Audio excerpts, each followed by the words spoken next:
හරි ඉතින් ඔන්න මම අද අලුත්ම වීඩියෝ එකක් ගෙනල්ලා තිනවා. ඔයා CapCut එකේ CapCut Pro feature එකක් add කරලා ඔයා වීඩියෝ එකක් edit කරලා export කරන්න ගියාම මෙන්න මේ වගේ window එකක් එන්නේ. ඉතින් ඒ window එක එන්නේ නැති වෙන්න CapCut Pro feature එකක් ඔයාගේ timeline එකට add කරලා 100% free export කරන්න කොහොමද කියලා තමයි ඔයාලා thumbnail එකේ දැක්කා වගේ මම අද ඔයාලට කියලා දෙන්නේ.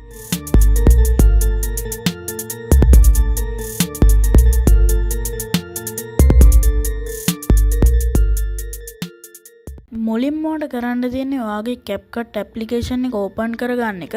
ඊට පස්සේ ඔයාගේ files තියෙන තැනින් ඔයා edit කරන්න ඉන්න image එක හරි එහෙමත් නැත්නම් video එක හරි මෙන්න මේ import කියන section එකට add කරගන්න එක තමයි ඔයාලට මුලින්ම කරගන්න තියෙන්නේ. ඊට පස්සේ ඔයා add කරපු image එක හරි එහෙමත් නැත්නම් video එක හරි මෙන්න මේ විදිහට drag and drop කරලා timeline එකට add කරගන්න. ඊට පස්සේ ඔයාද මේකට ඇඩ් කරන්න ඉතින් ඉන්න CapCut Pro feature එක. ඒක ස්ටිකර් එකක් වෙන්න පුළුවන්. එහෙම නැත්නම් effect එකක්, transition එකක්, ඔන්න ඔය වගේ ඕනම දෙයක් වෙන්න පුළුවන්. ඉතින් මම අද මේකට ඇඩ් කරන්න හිතන් ඉන්නේ CapCut Pro sticker එකක්. ඉතින් මම ඒ හින්දා මෙන්න මේ stickers කියන tab එකට ගිහිල්ලා මෙන්න මේ sticker එක මගේ වීඩියෝ එකට ඇඩ් කරගන්නවා. හරි ඊට පස්සේ මම මේක මට ඕන ගානට සයිස් එකම හදාගෙන මම මේක මට ඕන තැනින් තියාගෙන මේක එක්ස්පෝර්ට් කරනවා. එතකොට මේක එක්ස්පෝර්ට් කරන්න ගියාම මම අර කලින් පෙන්නපු වින්ඩෝ එක ඔයාලට බලා ගන්න පුළුවන්. ඉතින් මෙයාලා කියන්නේ CapCut Pro සල්ලි ගෙවලා ගන්න කියලා. ඉතින් මම අද ඔයාලට කියලා දෙන්නේ CapCut Pro free ගන්න කොහොමද කියලා හින්දා back to edit දෙන්න. ඊට පස්සේ Control A press කරලා අපේ clips දෙකම select කරගෙන මෙන්න මේ විදිහට එක clip එකක් උඩ right click කරලා create compound clip කියන එක select කරන්න. ඊට පස්සේ ආපහු ඒ clip එක උඩ right click කරලා pre-process compound clip කියන එක select කරන්න. ඊට පස්සේ මේක pre-process වෙනකන් ඔයාලට ටිකක් වෙලා බලන් ඉන්න සිද්ධ වෙනවා. හරි ඉතින් මගේ clip එක දැන් pre-process වෙලා ඉවරයි. ඒ හින්දා මම ඊළඟට කියාගෙන යන්නම්. ඔයාලට ඊළඟට කරන්න තියෙන්නේ Windows R click කරලා මෙන්න මේ window එක ගන්න. ඒකේ මෙන්න මෙතන update කියලා type කරලා okay දෙන්න. ඊට පස්සේ මෙන්න මේ වගේ window එකක් ඔයාලට open වෙනවා.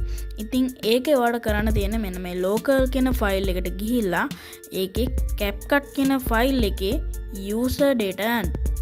ඊට පස්සේ user data කියන එකේ projects කියන file එක open කරගෙන ඒකේ තියෙන මැදින් තියෙන මෙන්න මේ අගට draft කියලා තියෙන එක click කරන්න. ඊට පස්සේ ඔයාලට බලන්න පුළුවන් මෙතන projects වල නම් කිහිපයක් තියෙනවා.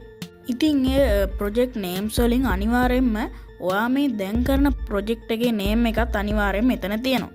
ඉතින් ඔයාලට කරන්න තියෙන්නේ ඒ නම තියෙන file එක open කරගන්න. හරි ඉතින් මගේ දැන් ප්‍රොජෙක්ට් එකේ නම තමයි 1217. එහෙනම් 1217 කියන ෆයිල් එක සිලෙක්ට් කරලා ඒකේ resources කියන ෆයිල් එකේ combination කියන ෆයිල් එකට යනවා. ඒකට ගියාට පස්සේ ඔයාලට බලන්න පුළුවන් මෙන්න මෙතන videos දෙකක්. ඉතින් ඊට පස්සේ ඔයාලට කරන්න තියෙන්නේ ඒකෙන් පළවෙනි ෆයිල් එක මෙන්න මෙතෙන්ට drag and drop කරලා මෙතෙන්ට add කරගන්න. ඊට පස්සේ මේ ෆයිල් එක delete කරගන්නයි ඔයාලට කරන්න තියෙන්නේ. ඉතින් දැන් ඔයාලට පුළුවන් මෙන්න මේ විදිහට සාමාන්‍ය විදිහට export කරගන්න. හරි ඉතින් ඔන්න ඔය විදිහට තමයි CapCut Pro feature එකක් ඔයාගේ edit කරන වීඩියෝ එකට add කරලා 100% free export කරගන්න. ඉතින් මේ වගේ වීඩියෝ බලන්න අපිව subscribe කරලා තියාගන්න. ඉතින් මේ වගේ තවත් වීඩියෝ එකකින් අපි හම්බ වෙමු.